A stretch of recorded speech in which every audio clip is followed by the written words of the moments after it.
श्री कृष्ण का संदेश, टूटे हुए मन से आत्मबोध और विजय तक का सफर। अध्याय 1। जब अपना ही कोई हृदय पर आघात करे जीवन के रंगमंच पर, हम अक्सर उन लोगों को सबसे विशेष स्थान देते हैं जिनसे हम प्रेम करते हैं। लेकिन विडंबना देखिए, सबसे गहरा घाव भी वही देता है जिसे मरहम लगाने का हक दिया गया हो।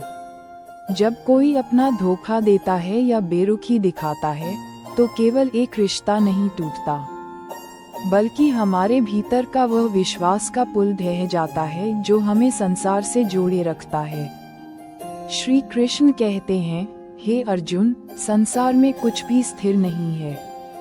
जो आज तुम्हारा है वह कल किसी और का था और परसों किसी और का होगा। जब हृदय टूटता है तो मन में सबसे पहला प्रश्न उठता है, क्यों? इस क्यों का उत्तर शब्दों में नहीं, बल्कि मौन में छिपा है। मौन वह भाषा है जिसे ईश्वर तब इस्तेमाल करते हैं जब वे आपको ये समझाना चाहते हैं कि वह व्यक्ति आपकी जीवन यात्रा का केवल एक अध्याय था, पूरी किताब नहीं। जब विश्वास पर चोट लगती है तो आत्मा बिखरने लगती है। ऐसे समय में याद रखिए कि टूटा हुआ दिल ही वह स्थान है जहां से ईश्वर के लिए मार्ग बनता है। श्री कृष्ण ने स्वयं प्रेम किया, लेकिन उन्होंने त्याग को भी उतनी ही सहजता से अपनाया। उन्होंने राधा को छोड़ा, मथुरा को छोड़ा, यहाँ तक कि अंत में अपनी द्वारका को भी जलमग्न होते देखा। उनका जीवन सिखाता है कि प्रेम का अर्थ पकड़ कर रखना नहीं, बल्कि मुक्त कर देना है। अध्याय 2। अकेलेपन की महिमा। स्वयं से साक्षात्कार। अकेलापन कोई अभिशाप नहीं, बल्कि एक आध्यात्मिक अवसर है। समाज ने हमें सिखाया है कि जो अकेला है वह दुखी है, लेकिन सत्य इसके विपरीत है। अकेले रहना एक कला है, एक साधना है।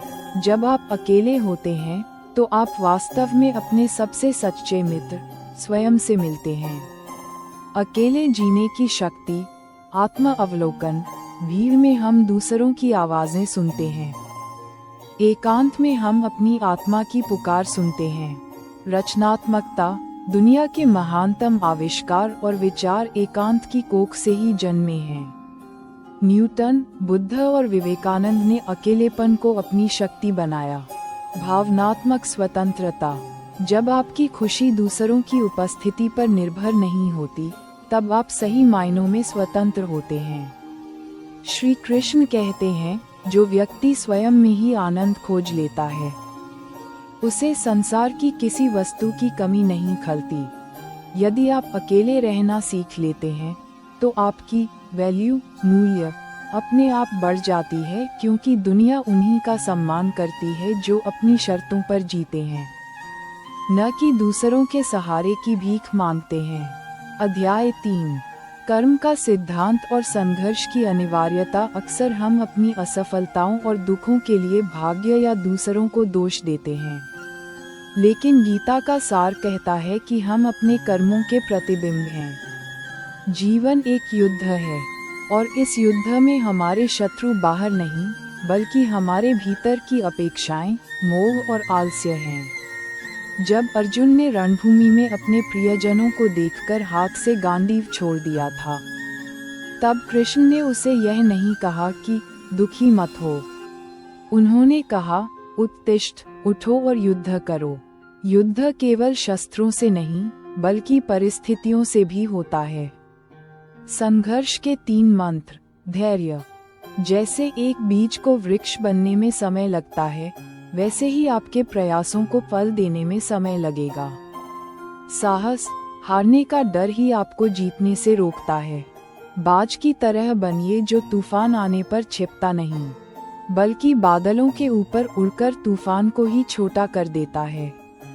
निरंतरता। नदियां पत्थरों को अपनी शक्ति से नहीं, बल्कि अपनी निरंतरता से काटती हैं। अध्याय 4। चरित्र ही असली सुंदरता है। आज की दुनिया में हम बाहरी रूप, रंग और धन दौलत को सफलता का पैमाना मानते हैं, लेकिन श्री कृष्ण की दृष्टि में वह व्यक्ति सबसे सुंदर है जिसका चरित्र उज्ज्वल है। धन तो आता जाता है, लेकिन संस्कार और व्यवहार पीढ़ियों तक जीवित रहते हैं। जरा सोचिए, हम घर को मंदिर कहते हैं, लेकिन उसी घर में रहने वाले माता पिता, भाई बहन और जीवन संगिनी के प्रति हमारा व्यवहार कैसा है? यदि हम मंदिर में सिर झुकाते हैं और घर में अपनों का अपमान करते हैं, तो वह पूजा व्यर्थ है। अहंकार दूसरों को झुकाने में आनंद लेता है, जबकि संस्कार स्वयं झुककर दूसरों का दिल जीतने में। हीरे को हीरे से ही तराशा जा सकता है, लेकिन कीचड़ से कीचड़ साफ नहीं होता। वैसे ही बुरे के साथ बुरा बनकर आप केवल गंदगी बढ़ाएंगे। अपना धर्म, कर्तव्य निभाते रहिए, चाहे सामने वाला अपना कर्म भूल गया हो। अध्याय 5। हार से जीत का मनोविज्ञान असफलता अंत नहीं है, बल्कि यह एक संकेत है कि आपकी मेहनत में कहीं कोई कमी रह गई थी। हाथी के बच्चे की कहानी याद रखिए। वह एक पतली रस्सी से बंधा रहता है क्योंकि उसने मान लिया है कि वह उसे तोड़ नहीं सकता। हम भी अपनी पुरानी असफलताओं की रस्सियों से बंधे हुए हैं। भंवरा विज्ञान के नियमों के अनुसार उड़ नहीं सकता, लेकिन उसे ये पता नहीं होता। वह बस अपनी कोशिश जारी रखता है और अंततः उड़ जाता है। आपकी सोच ही आपका पिंजरा है और आपकी सोच ही आपका आसमान। यदि आप टूटे हुए महसूस कर रहे हैं, तो ये बातें याद रखें। क्षमा, बदला लेने की आग आपको ही जलाएगी। क्षमा कीजिए और आगे बढ़िए।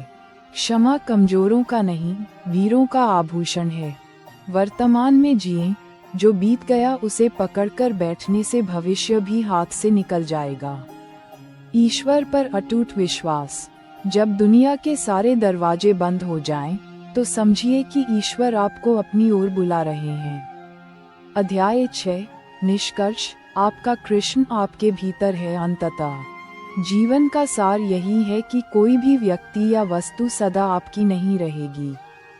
हर आत्मा अपनी अलग यात्रा पर है।